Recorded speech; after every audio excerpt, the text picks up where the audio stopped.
Bernard Madoff est l'un des escrocs les plus célèbres de ces 20 dernières années.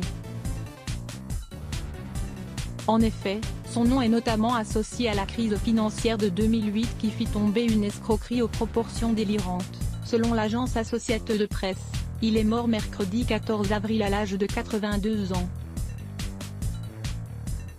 Il fut le cerveau d'une fraude de type pyramidal estimée entre 25 et 63 milliards de dollars. Il avait été condamné en 2009 à 150 ans de prison, après avoir plaidé coupable de 11 chefs d'inculpation, notamment pour fraude et blanchiment d'argent. Il n'y a pas d'excuse pour mon comportement, point. Je ne peux pas demander votre pardon, j'ai commis une erreur de jugement. Et je laisse derrière moi une honte immense, avec laquelle je vivrai jusqu'à la fin de ma vie, déclarait-il à l'issue de son procès et du verdict. En février 2020, Bernard Madoff avait demandé à être libéré par compassion, car il était atteint d'une maladie mortelle des reins.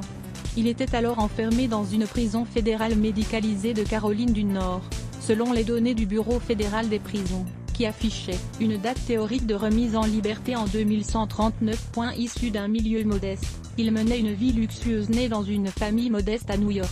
Bernard Madoff n'avait en réalité jamais placé un seul centime des sommes confiées par ses clients. L'homme d'affaires se servait des fonds de nouveaux investisseurs pour rembourser les plus anciens.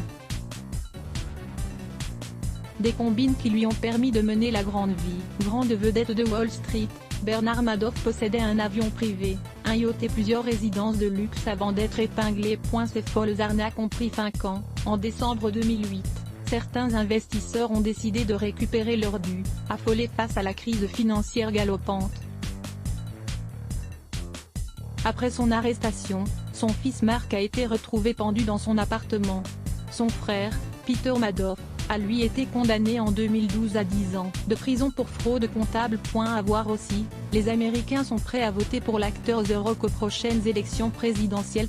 Qu'à lire aussi ce bloc ADS.